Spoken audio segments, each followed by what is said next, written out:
વહી સોનાના લાડુ. એક ગામમાં બ્રાહ્મણી રહે. તેમના પર ભગવાનની એટલી બધી કૃપા ઉતરી હતી કે 1, 2, 3 નહીં પણ 7 છોકરા હતા. આવી જ કૃપા લક્ષ્મીની ન હતી, એટલે માંડ માંડ ગુજરાન ચલાવતા હતા. ભગવાનની લીલા એવી છે કે ધાના ત્યાં પાના નહીં અને પાના ત્યાં ધાના નહીં. એટલે જ્યાં ખાવાવાળી વણઝાર છે ત્યાં ધાન્ય નથી. બ્રાહ્મણી ઘરરખું હતી, તેથી 7 છોકરાને સારી રીતે ઉછેરી રહી હતી. પિયરમાં મા બાપ મરી પરવાર્યા હતા, એટલે ઘરનો કારભાર તેના ભાઈને ભોજાઈના હાથમાં હતો. તેમની પાસે પૈસો હતો, પણ સંતાન સોગંદ ખાવા ન મળે. બ્રાહ્મણીને ભાઈ તરફથી કોઈ જાતનો ટેકો ન હતો. તેણે તો ભાઈ તરફથી ઘણી આશા, પરંતુ ભોજા એવી માથાભારે હતી કે વાલ સોનું તો શું, સવાવાર કપડું પણ તેની પાસે જવા દે તેમ ન હતી. તો પણ બ્રાહ્મણી ગામમાં ભાઈ ભોજાઈ માટે સારું બોલતી. એક વેળા પવિત્ર પુરુષોત્તમ માસનું આગમન થયું ને ગામમાં ભક્તિભાવ ઉભરાયો. ભાવિક સ્ત્રી પુરુષો ઉમંગથી નદીએ નાહવા જવા લાગ્યા. બ્રાહ્મણી પુરુષોત્તમ વ્રત કરતી હતી. આ વર્ષે ભોજાઈએ પણ વ્રત કરવાનો સંકલ્પ કર્યો હતો. તેથી તેણે બધી વાતનું સુખ હતું, પણ ઘરમાં પારણું ઝૂલતું ન હતું. તેથી પુરુષોત્તમ પ્રભુની કૃપા મેળવવા તે પુરુષોત્તમ મહિનો નાહવા લાગી. ફળની આશા રાખ્યા વગર વ્રત કરવામાં આવે તો ઉત્તમ છે, પરંતુ મોટાભાગના ભાવિકો વ્રત કરે છે તેની પાછળ કોઈને કોઈ વસ્તુની ઈચ્છા હોય છે. બ્રાહ્મણીને સંતતિનું સુખ હતું, પણ સંપત્તિની ખામી હતી, એટલે એ વ્રત કરતી હતી. તેની પાછળ ધનની લાલસા હતી. એની ભોજાઈને સંતતિની ખોટ હતી, એટલે તે સંતાનની લાલસાએ વ્રત કરતી હતી. પુરુષોત્તમ માસ પૂરો થતાં ભાવિકોએ યથાશક્તિ ઉજવણું કરી બ્રાહ્મણોને જમાડી દાન દક્ષિણા આપ્યા. હજુ એ સૌના વદન પર પુરુષોત્તમ માસનો ઉલ્લાસ દેખાતો હતો અને મુખ પર પુરુષોત્તમ પ્રભુનું રટણ હતું. બ્રાહ્મણી ભોજાઈને ત્યાં તો મોટા જમણવારની તૈયારી થઈ રહી હતી. એણે ગામના સમસ્ત બ્રાહ્મણોને જમવા માટે ગોર મારફત નોતરા પહોંચાડી દીધા હતા. એને સગાવાલાને ત્યાં જાતે જઈને નોતરા દઈ આવી હતી. ભોજાઈ નોતરા દેતી હતી. નણંદને ત્યાં આવી. બ્રાહ્મણી તો તેને આજે ઘણા સમયે પોતાને ત્યાં આવેલી જોઈ હર્ષ ઘેલી થઈ ગઈ અને આવકાર આપી શેતરંજી પાથરી બેસવા કહ્યું. એટલે ભોજાઈ બોલી, ઘેર ટાણું માંડ્યું છે એટલે ઊભા પગે કહેવા આવી છું. આજે મારે ઘેર જમણવાર છે, તો 7 ટાબરિયા, 8માં ભાઈ અને 9માં તમે બાઈ સાંજે જમવા આવવા તૈયાર રહેજો. હું તેડવા આવીશ. મારા આવ્યા સિવાય દોડી ન આવશો.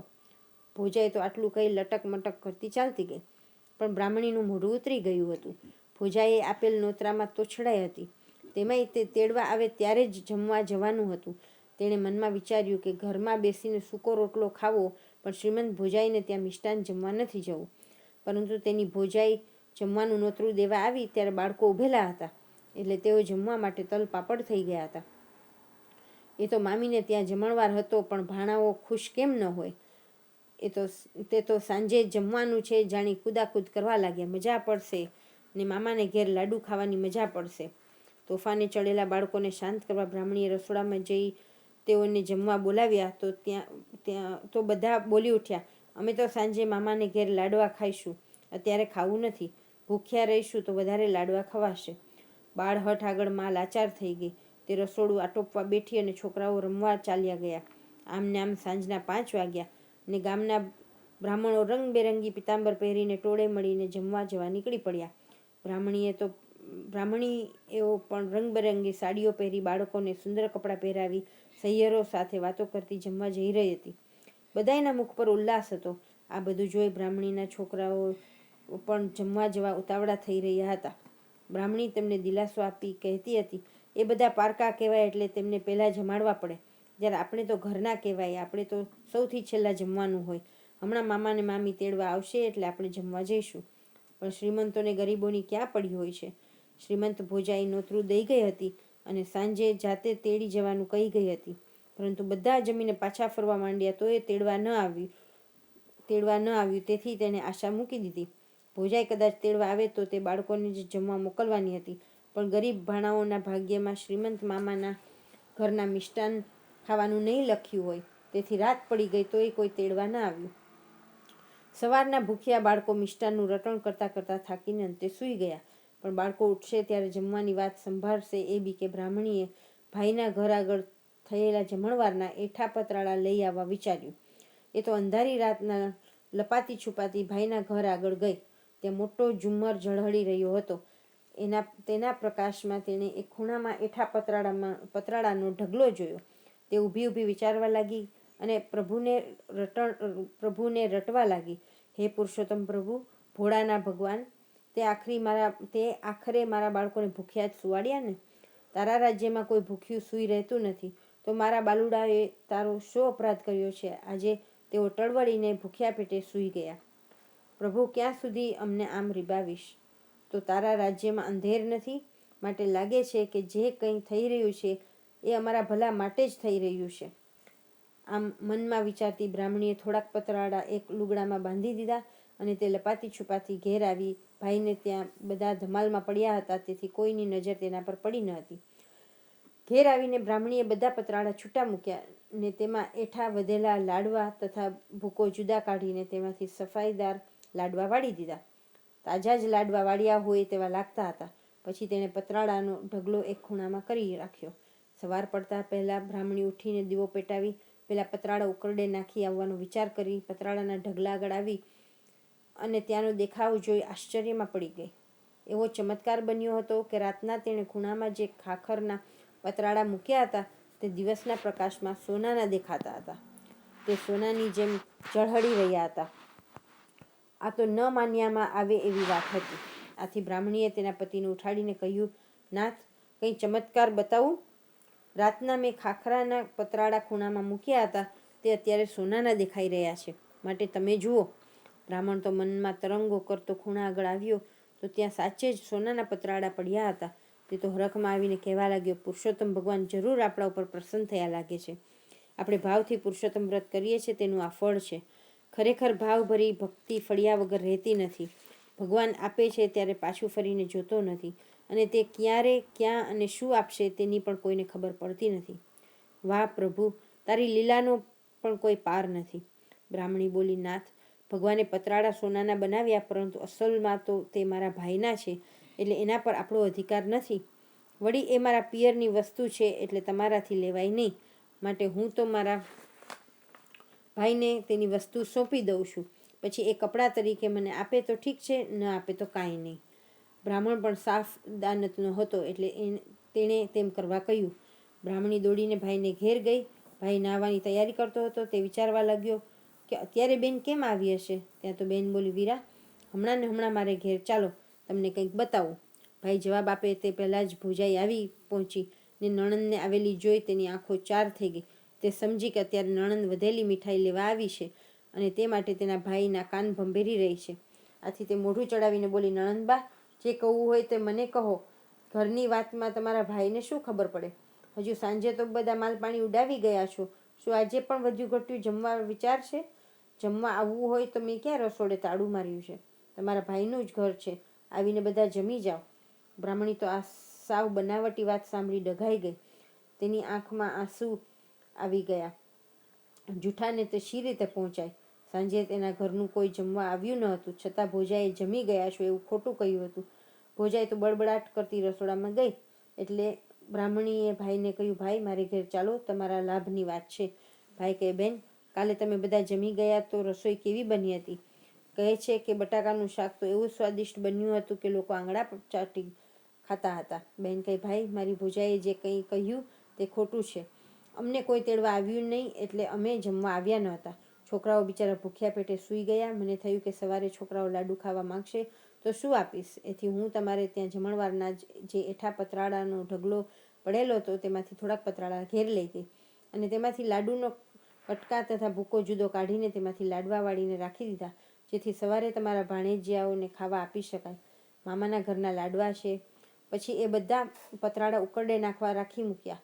સવારે ઉઠી તે પતરાળા ઉકરડે નાખવા જવા તૈયાર થઈ તો બધા પતરાળાઓ સોનાના બની ગયેલા જણાયા. માટે ભાઈ, એ તમારા પતરાળા તમે લઈ જાઓ, મને એ ન ખપે. આ સાંભળી ભાઈને બહેન પ્રત્યે હેત ઉભરાયું અને તે બહેનને ઘેર ગયો. બહેને પેલા પતરાળા બતાવ્યા તો સાચે જ તે સોનાના હતા. ભાઈ સમજ્યો કે બહેન પુરુષોત્તમ પ્રભુનું વ્રત કરે છે, તેથી પુરુષોત્તમ ભગવાન તેના પર પ્રસન્ન થયા છે અને આવી રીતે તેને લક્ષ્મી આપી છે, તો તે મારાથી કેમ લેવાય? પુણ્ય કરે તે ફળ ભોગવે. ભાઈ તો પસ્તાવો કરવા લાગ્યો કે પોતે બહેનને કેવું દુઃખ આપ્યું છે. વારે તે વારે બેનને ભાણેજીયાઓને ઘેર જમવા બોલાવ્યા નથી લુગડા કરાવ્યા. જ્યારે તે તો મને આવા સોનાના પતરાળા લઈ જવાનું કહેવા આવી. ગરીબ દશામાં પણ તેની પિયર પ્રત્યે કેવી મમતા છે. ધન્ય છે બેન તારી લાગણીને, અને ધિક્કાર છે મારી પત્નીને કે જેણે નણંદ પ્રત્યે કોઈ દિવસ મમતા દાખવી નથી. વિચારમાં ભાઈને યાદ આવ્યું અને તે બહેનને કહેવા લાગ્યો, બહેન, સોનાના પતરાળા તારા છે. તેને વેચવાથી એટલા બધા પૈસા આવશે કે તું બેઠા બેઠા ખાઈશ. તારા પુણ્ય પ્રતાપે ભગવાને તારી સામે જોયું છે તો તું ગામના બ્રાહ્મણોને જમાડ. તારા નોતરા ફરશે એટલે તારી ભાભીની મજા આવશે. પછી તો મારે ત્યાંના જમણવાર વખતે તારી ભાભીએ તારી સાથે જેવું વર્તન રાખ્યું હતું તેવું જ વર્તન તું તારે ત્યાંના જમણવાર વખતે તેની સાથે રાખજે. બહેન, એ તો થાય એવા થઈએ તો ગામ વચ્ચે રહીએ. બહેને ભાઈનું માન રાખ્યું અને તેમ કરવા વચન આપ્યું. ભાઈ હરખભેર પોતાને ઘેર ગયો અને બહેનને સોનાના એક પતરાળાના કટકા કરી બધું સોનું એક સોનીને વેચી દીધું. તેના 1.5 લાખ રૂપિયા આવ્યા. બ્રાહ્મણીએ આ પુરુષોત્તમ ભગવાન ફળ્યા હતા એવી તેના ઘરમાંથી દુઃખની છાયા હટી ગઈ હતી એમ અને સુખનો સૂરજ ઉગ્યો હતો. બ્રાહ્મણીએ તેના પતિને બજારે મોકલી જમણવારની તૈયારી તમામ સામગ્રી મંગાવી અને આવતીકાલે સાંજે જમવાના નોતરા પણ બ્રાહ્મણોને મોકલી દીધા. ગામના લોકો તો ગરીબ બ્રાહ્મણને ત્યાં જમણવાર છે એ જાણી તર્ક વિતર્ક કરવા લાગ્યા હતા. બ્રાહ્મણીની ભોજાઈએ એ વાત જાણી ત્યારે તેણે તેના પતિને પૂછ્યું, સાંભળો છો, આ તમારી બહેન બ્રાહ્મણોને જમાડે છે તો તેની પાસે ધન ક્યાંથી આવ્યું? બ્રાહ્મણીના ભાઈએ કહ્યું, એ બધા પુરુષોત્તમ ભગવાનના વ્રતનો પ્રભાવ છે. પ્રભુ તેના પર પ્રસન્ન થયા છે અને તેણે આકસ્મિક ધન આપ્યું છે તો બ્રાહ્મણો જમાડે છે. આપણે ત્યાં નોતરું આવશે. આ વાત ચાલે છે ત્યાં તો બ્રાહ્મણીએ મોકલેલા ગોર મહારાજ નોતરું દેવા આવી પહોંચ્યા. ત્યારે તમારે બધાને તમારી નણંદને ત્યાં સાગમટે જમવા આવવાનું નોતરું છે, માટે વેળાસર પધારજો. નણંદનું નોતરું આવેલું જાણી ભોજાઈનું અભિમાન ઓગળી ગયું અને તે બળબડાટ કરતી બેસી રહી. ત્યાં તો નણંદ જાતે જ નોતરું દેવા આવી. તેને નમ્રતાથી કહ્યું, ભાભી, ભગવાને મારા સામે જોયું અને કાલે મારે ત્યાં જમણવાર છે, માટે તમો બંને ભાઈ અને ભાભી પ્રભુનો પ્રસાદ આરોગવા પધારજો. ભાભીનો મિજાજ હવે ઠંડો પડી ગયો હતો, તેથી તેણે સહર્ષ નોતરું સ્વીકાર્યું અને નણંદના વખાણ કરવા લાગી. બેનબા, તમને ભગવાન પ્રસન્ન થયા છે તો વાત તમારા ભાઈએ કહી હતી અને અત્યારે તમારા મોઢે તે વાત સાંભળી એટલે મને આનંદ થયો છે. ભાભી, જેવી કરણી તેવી પાર ઉતરણી. સારા કર્મનું ફળ સારું જ મળે છે. પ્રભુ પ્રસન્ન થાય છે ત્યારે રંકને રાઈ બનાવી દે છે. સારું, ત્યારે સાંજે જરા વહેલા બંને આવજો જેથી મારું સારું દેખાય. બેને ઉઠતા ઉઠતા કહ્યું અને તે પોતાની ઘેર ગઈ. તેણે ઘરમાં પગ મૂક્યો અને થોડી જ વારે તેનો ભાઈ આવ્યો. તેને પોતાની પત્નીના હલકટ સ્વભાવ ઉપર ખૂબ ગુસ્સો આવ્યો હતો. તેથી તેની શાન ઠેકાણે લાવવા તેણે એક તરકીબ શોધી કાઢી હતી. તે તરકીબ તેણે પોતાની બહેનને જણાવી. પછી થોડી વાતચીત કરીને પોતાની ઘેર ચાલ્યો ગયો. બીજે દિવસે શાંતિથી જમણવાર પતી ગયો. બધાએ બ્રાહ્મણીના ભાગ્યની વાતો કરતા હતા. ધીમે ધીમે જમનારા વિખરાઈ ગયા. હવે કુટુંબીઓ જમનારા બાકી હતા.